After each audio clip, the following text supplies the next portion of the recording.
Conjuntura Nacional, Participação da Mulher e Perspectivas. Eu queria convidar a presidenta Dilma Rousseff.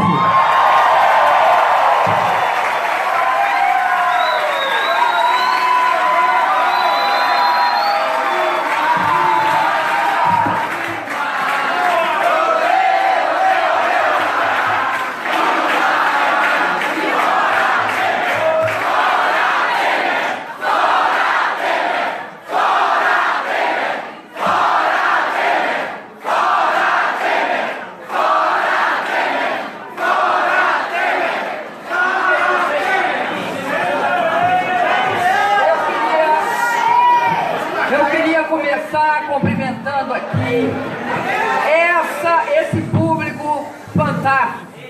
Eu estou vendo aqui algo fundamental.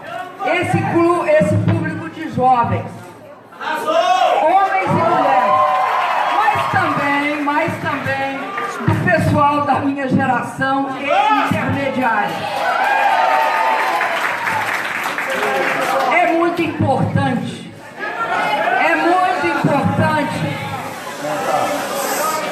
Aí não vai dar para ficar não. Pessoal, por favor, presidente, pessoal da imprensa, por favor. O pessoal aqui são alunos do curso que precisam ter acesso à palestra. Eu peço aos companheiros, por favor, que dê acesso à televisão.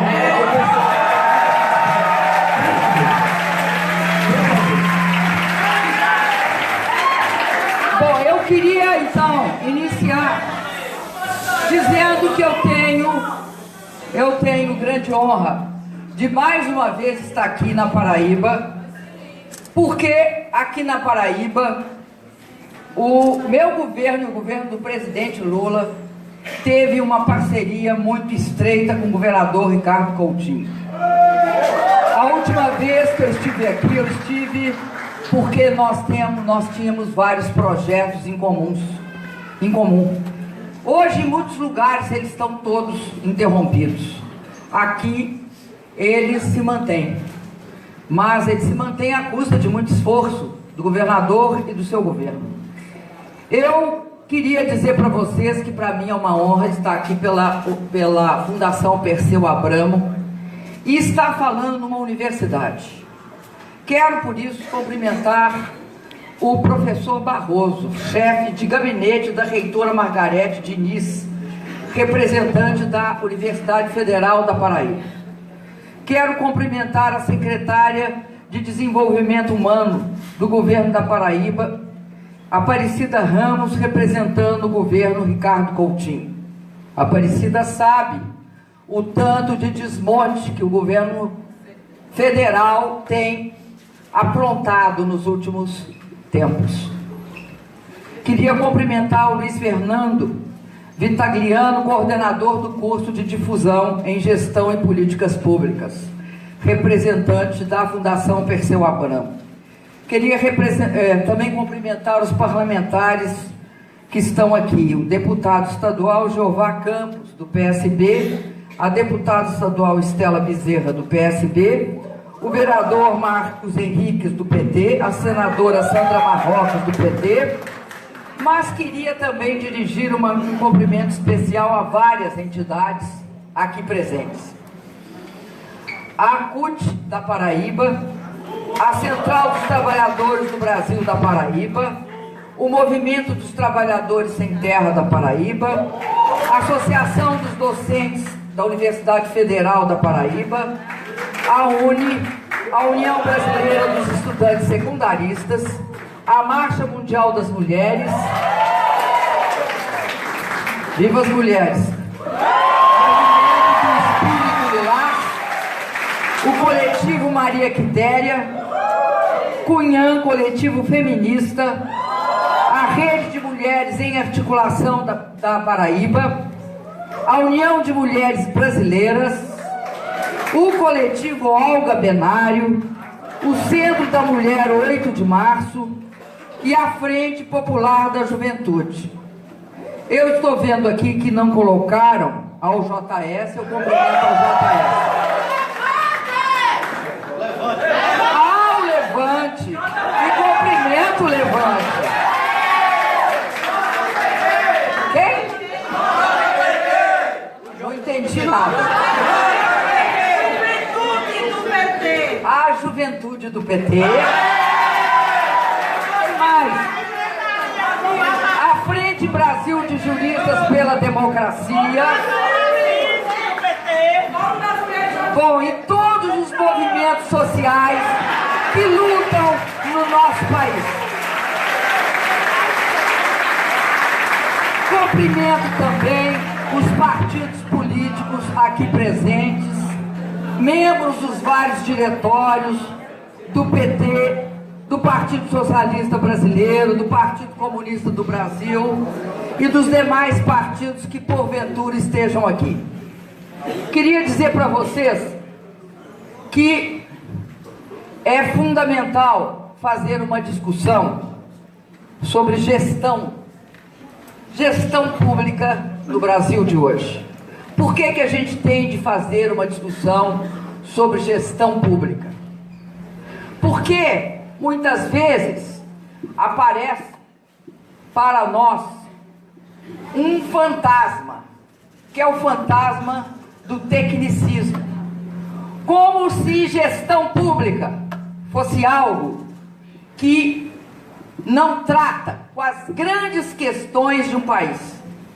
Por exemplo, a questão da desigualdade, da distribuição desigual de renda, da distribuição desigual no território de um país, como é o caso do Brasil, que tem uma das maiores níveis de desigualdade, apesar de todo o esforço que nós fizemos para reverter séculos de desigualdade de renda e de riqueza que recai sobre a população em termos de todas as suas características.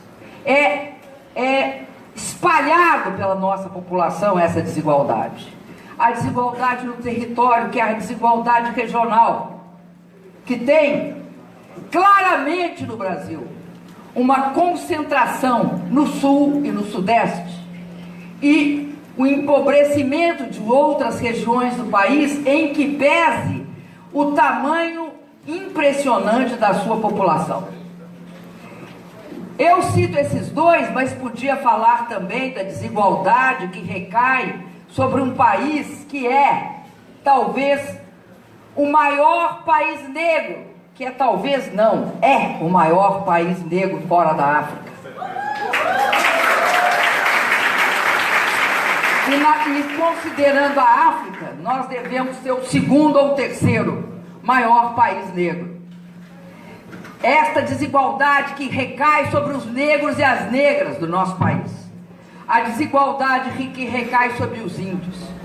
Falar em gestão é discutir para quem vão os recursos, aonde eles são alocados, em que território eles têm a sua prioridade.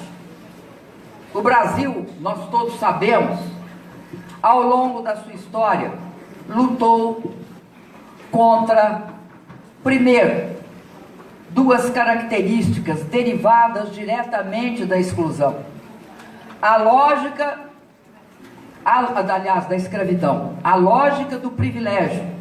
A escravidão, ela enseja a lógica do privilégio, pelo qual é impossível, impraticável supor que os pobres desse país usufruam dos aeroportos como os ricos, que eles acedam às universidades, tenham acesso aos cursos mais nobres, como é o curso de medicina. O fato, e aí eu uso uma fala de uma negra que formava em medicina, baseado na aplicação do ProUni, que era a troca de bolsas por vagas, aliás, a troca de vagas por impostos. Ela dizia: a Casa Grande surta quando a senzala vira médica. E ela foi extremamente perseguida por isso nas redes sociais.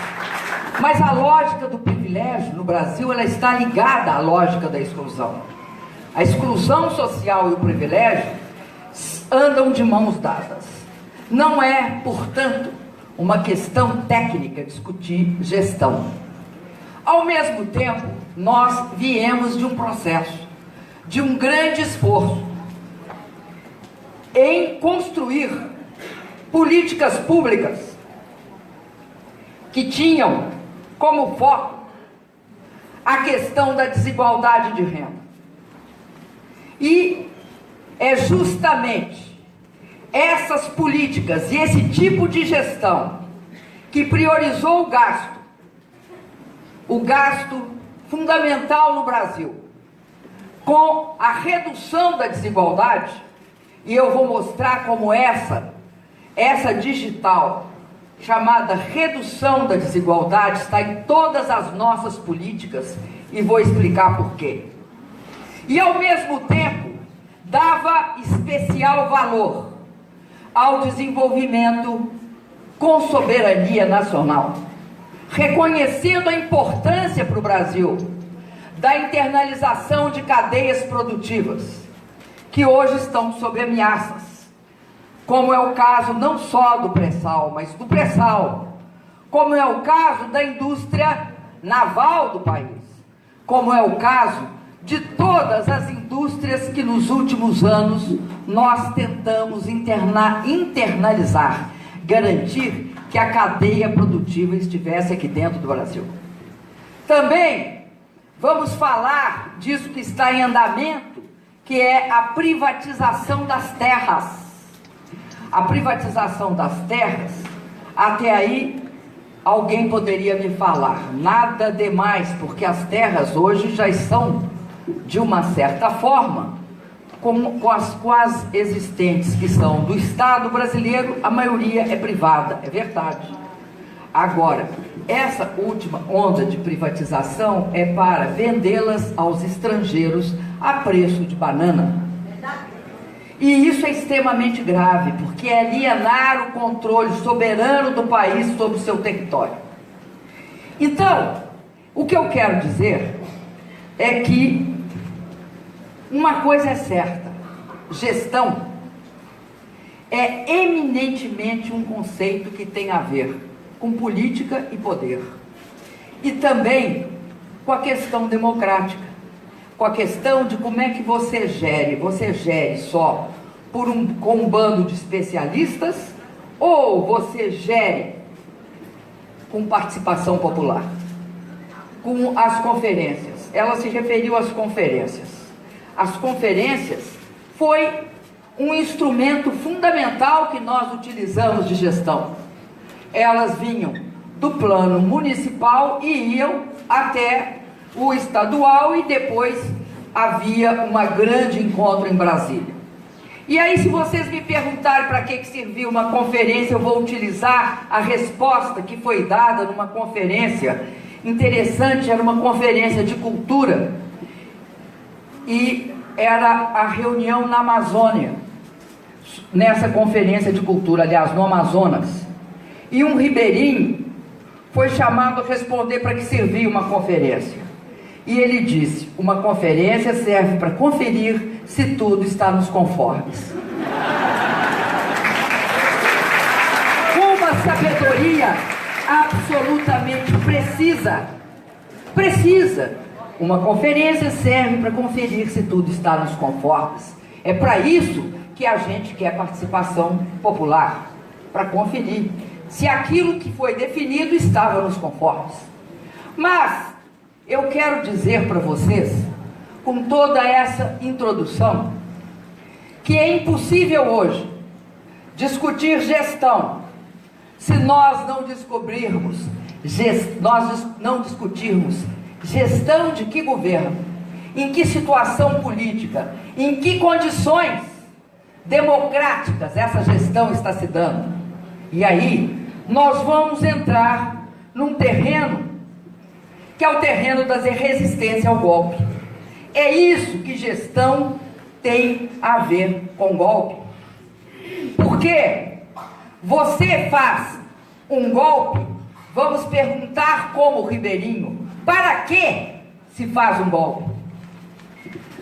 Uma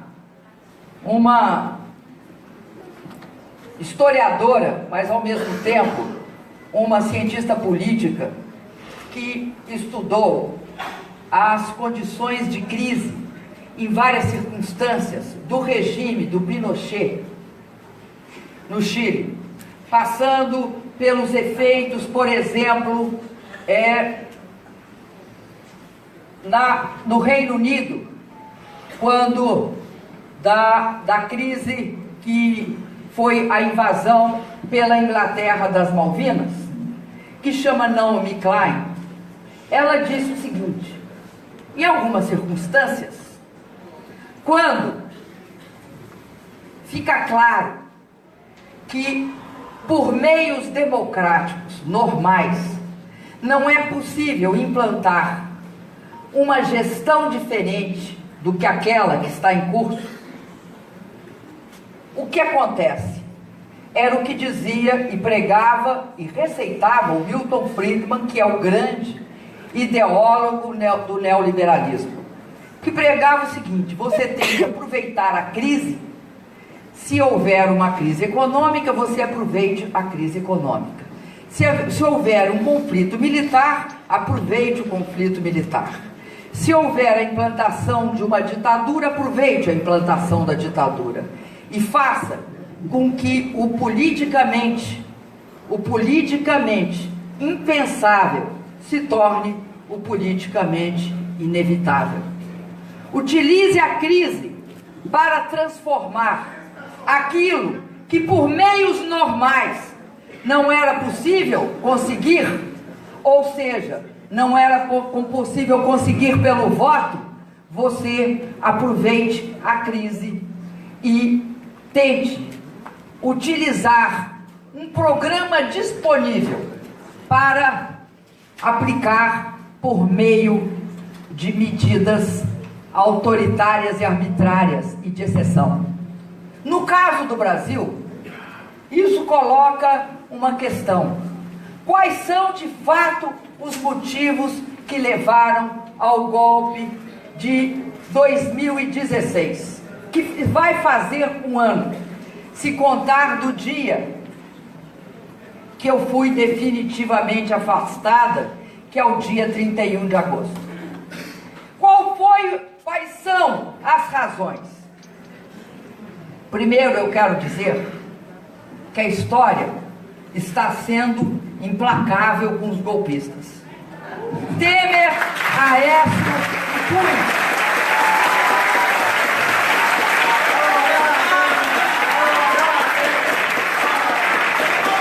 Segundo, eu quero dizer que aquela discussão que nós enfrentamos durante todo o ano de 2016 e esta metade do ano de 2017, se o impeachment era golpe ou não, saiu do terreno da especulação, saiu e está no terreno dos fatos. É inquestionável hoje que foi dado um golpe, porque justamente eu disse a vocês, a história veio sendo implacável com os golpistas. E aí vamos discutir quais são os motivos que levaram a esse golpe, a essa mudança de gestão tão radical, que riscou os pobres do orçamento e riscou a população, riscou os pobres do orçamento e riscou a população da decisão. Quais são as razões? Depois eu volto a falar nisso. Quais são as razões? A primeira razão, que apareceu desde o início, era aquela confissão do senador Romero Jucá. É preciso afastá-los da presidência para estancar a sangria. Essa foi a primeira razão, o chamado estancamento da sangria. A segunda razão foi, portanto, era uma razão que implicava em garantir que todas as investigações só atingissem ao PT e ao Lula e a mim ou a alguns outros poucos indivíduos e livrar-se a investigação, livrar-se a descoberta de crimes, a descoberta de processos de corrupção de todos os golpistas. Esta era mais claramente possível o estancamento da sangria. Tratava-se de dizer o seguinte: tira eles porque eles não vão impedir a investigação. Bom, essa, vamos dizer, é a visão mais imediata. Todo mundo meio que viu isso. Mas tem uma razão que para mim é estratégica, a que está por trás de todo esse processo. E que nós temos de entender, que é a questão fundamental de enquadrar o Brasil econômica, social e geopoliticamente ao neoliberalismo. É importante lembrar que com Collor e depois com Fernando Henrique Cardoso houve um processo de privatização de empresas estatais. É importante lembrar que tentaram várias desregulamentações. É importante lembrar que o ex-presidente Fernando Henrique Cardoso se referiu ao seu governo como sendo o governo que ia virar a página da história, acabando com o legado de Getúlio Vargas. Vamos lembrar que isto foi dito alto e bom som.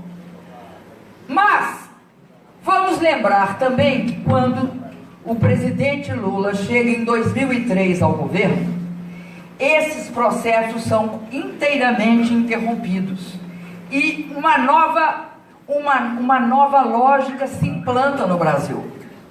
Vejam vocês que, ao contrário, por exemplo, se você comparar o Brasil com a Argentina, o Brasil mantinha 3 grandes bancos, a Argentina não tinha mais nenhum, porque o processo de implantação do neoliberalismo na Argentina tinha sido acelerado, muito acelerado.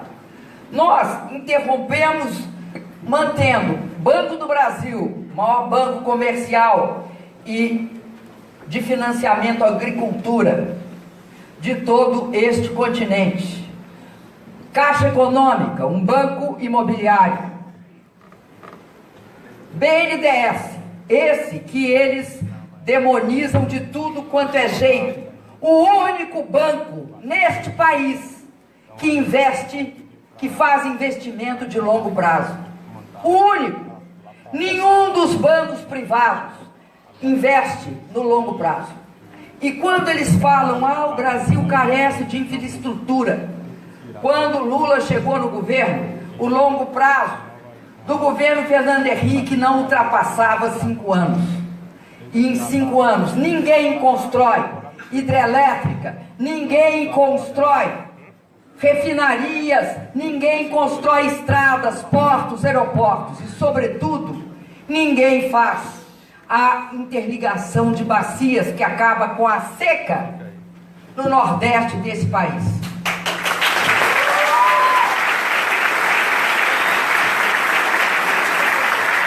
Bom, então, também não tinham privatizado a Petrobras nem a Eletrobras. Não aumenta abusivo da gasolina.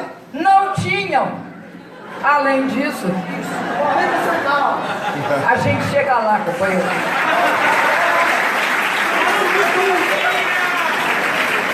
Aí é uma história mais interessante, a história do pato.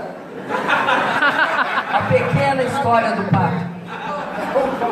Mas é importante que a gente perceba, esse país tinha nas mãos os instrumentos para afirmar-se econômica e socialmente. Não foi só socialmente que nós nos afirmamos economicamente. Esse pré-sal, que eles cansaram de dizer que não existia nas proporções que nós estávamos inventando, porque éramos fantasiosos, ou esse pré-sal que a gente era incompetente para explorar, porque não tinha nem tecnologia nem tampouco tinha financiamento adequado. É esse pré-sal que transformou, mesmo a despeito deles, o Brasil hoje no maior produtor de petróleo também desse continente. Então, eu quero dizer para vocês que o que mais incomodava eles, no entanto, era o fato que nós gastávamos uma parte do orçamento, sim, com a população brasileira. E fazendo o quê? Fazendo o que eles estão tentando desfazer. E aqui eu vou falar uma coisa muito clara para vocês e muito grave. Por exemplo, o Bolsa Família. O Bolsa Família era nossa política de transferência de renda, juntamente com a valorização do salário mínimo, que cresceu 72% no nosso período, junto com a formalização do trabalho, que levou a uma situação previdenciária muito mais estável do que é hoje. Nós, em todas as nossas políticas sociais,